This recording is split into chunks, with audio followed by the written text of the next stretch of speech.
Hello everyone, welcome to English Grammar Grade 6 class. In last video, we read about sentence. पिछली class में हमने sentence के बारे में पढ़ा था. आज हम पार्ट ऑफ स्पीच यानी शब्द भेद के बारे में पढ़ेंगे. शब्द भेद क्या होता है? शब्दों को उनके कार्य के अनुसार कुछ भागों में बांटा गया है. प्रत्येक भाग को शब्द भेद कहते हैं. अब वो भाग क्या क्या हैं? चलिए हम एग्जाम्पल से समझते हैं. जैसे कि हमने एग्जाम्पल लिख रखा है गो. ठीक है, गो जाओ, कम आओ. तो यहाँ गो वर्ब है. ठीक है, वर्ब से क्या हो गया? एक सेंटेंस कंप्लीट हो गया. अब आप ये कह सकते हैं कि सेंटेंस से तो आपने मैम बताया था कि ग्रुप ऑफ वर्ड्स और सेंस होना चाहिए उसमें. ये बात सही है, बट वर्ब के साथ ऐसा नहीं है. कोई कोई वर्ब अपने आप में कंप्लीट सेंटेंस बनाता है, गो और कम.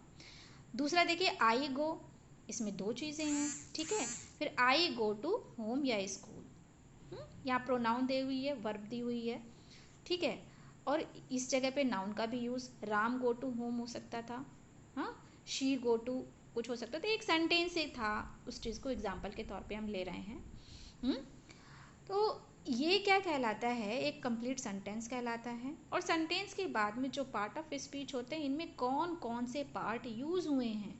तो कौन कौन, देखिए, सब्जेक्ट के तौर पे प्रोनाउन हुआ है, हाँ, वर्ब है, एडजेक्टिव है, और ऑब्जेक्ट के तौर पे. तो इन सभी के पार्ट, अब कौन कौन से पार्ट है देखिए, verb, noun, pronoun, adjective, adverb, article, preposition, conjunction.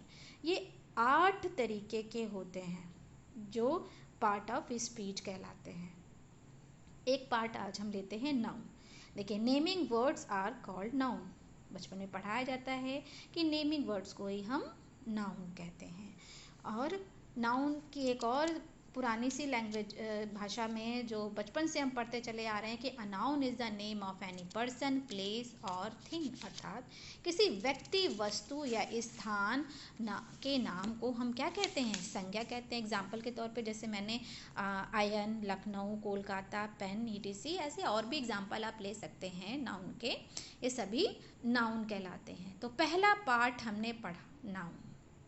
Part of speech का पहला पार्ट पढ़ा हमने नाउन. और भी पार्ट हैं, वो हम कल समझेंगे. Thank you for watching.